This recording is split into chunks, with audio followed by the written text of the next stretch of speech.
Ross Edgley turns suffering into adventure. David Goggins turns suffering into war. They don't know me, son! Get it! 18! They don't know me, son! Get it! 19! They don't know me, son! It occurred to me the other day that Ross Edgley and David Goggins are essentially doing the exact same thing, but coming at it through very different angles. Both work, but they work through very different emotional fuel systems. I'm excited to get into this video. Let's compare these two guys' mindsets, how they approach what they do, why they do what they do, talk about what makes these guys similar, what makes them different, and whether one of their approaches is better than the other. Let's start with the contrast between their mindsets. Ross Edgley's mindset is this is so brutal, but isn't it amazing? It really is like quite spiritual when you do, and that's the only way I can describe it, for want of a better term. Ross Edgley has been described as a human golden retriever. 300 meters? Shall I race you? Yeah.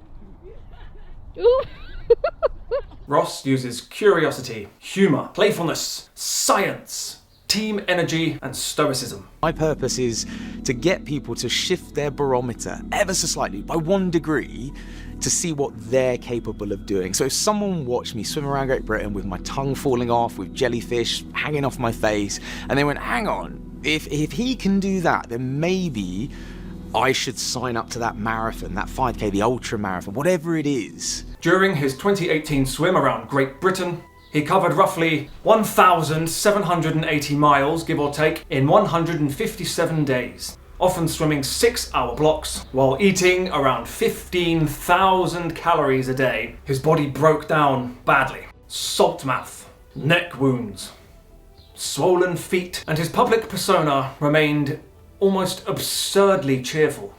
I think we're going to have to fight for the finish. There's just no easy miles in the Great British Swim. So.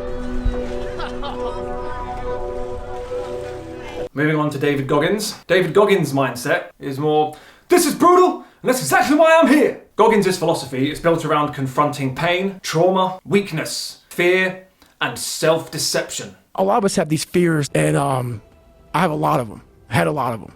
And that's what created the person who's in front of you today. But just a scared bitch is what I was. His background includes child abuse, racism, learning difficulties, weight struggles, military selection, ultra-endurance racing, and the famous 4,030 pull-up world record.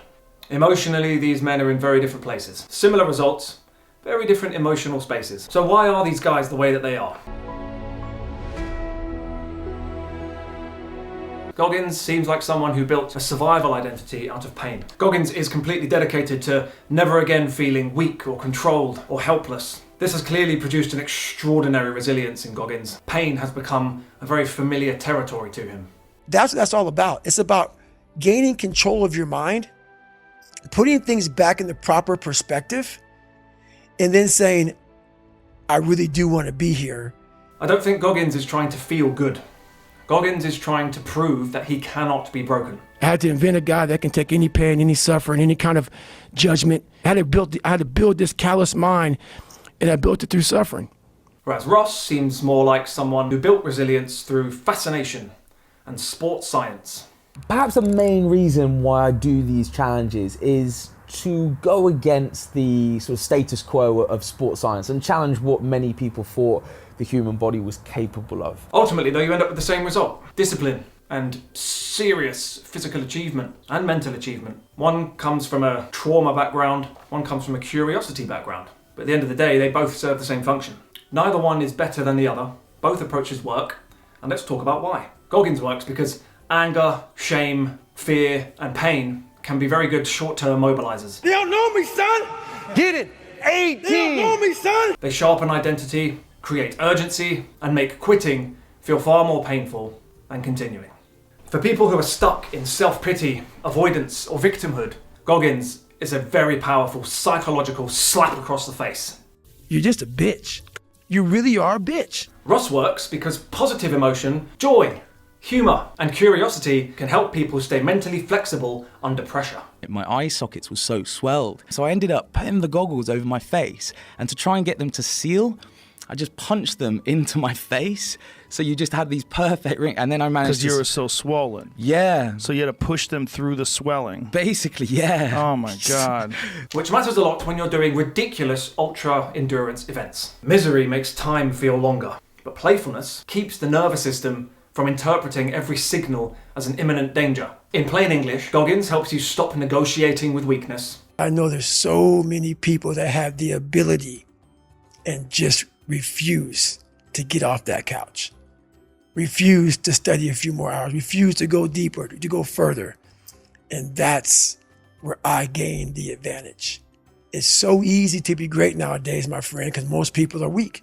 And Edgley helps you to stop making suffering heavier than it needs to be. You just have to make peace with the fact you're going to have to tie a tree to your trunk, get in and see how it feels. Let's talk about the dangers of each mindset.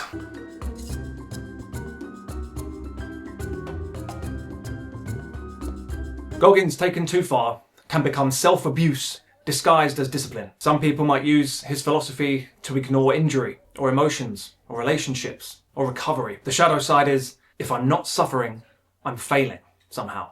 I've definitely fallen victim to that. You get egotistical, you get inflated, and you start being an idiot, masochistic to the point of counterproductive. I've definitely been there. We've all been there. It's something to look out for. If there's a shadow side to Edgley's approach, positivity is powerful, but if it becomes denial, it could stop someone from admitting fear, grief, rage, or deep insecurity. I don't think Ross is doing that at all. Ross just seems to approach life with this voluntary joy, which is wonderful to behold. I don't know, I was looking at that in there. The mature lesson for us is, of course, don't pick one. You're going to fluctuate between moments of, okay, do I need to be more Goggins here? Can I be more Edgley here? If you need Goggins to light that fire under you, do it.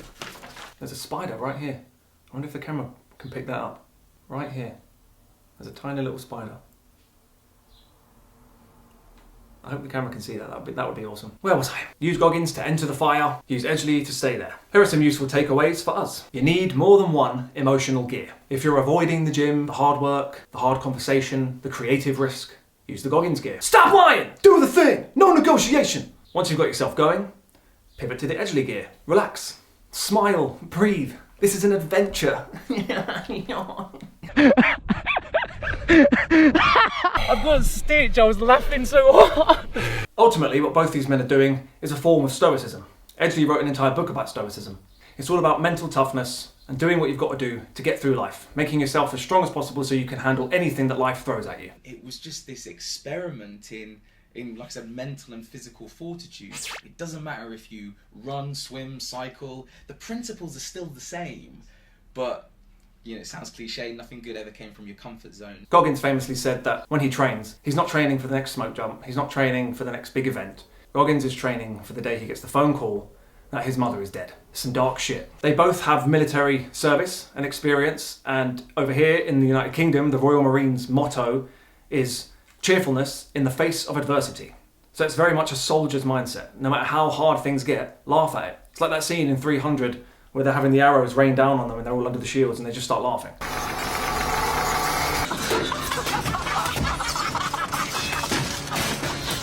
What else are you going to do? That's the most powerful response you could have. That's ultimately the Viktor Frankl message, isn't it? In Man's Search for Meaning. It's the same thing. No matter how horrible things get, no one can ever take away from you how you look at it or how you frame it. What's important is that you don't become crushed by life. You don't become inactive. You don't become sedentary. You don't let it get you down. I hope you enjoyed coming along on this little investigation with me. If you enjoyed it, watch another one. Stay hard.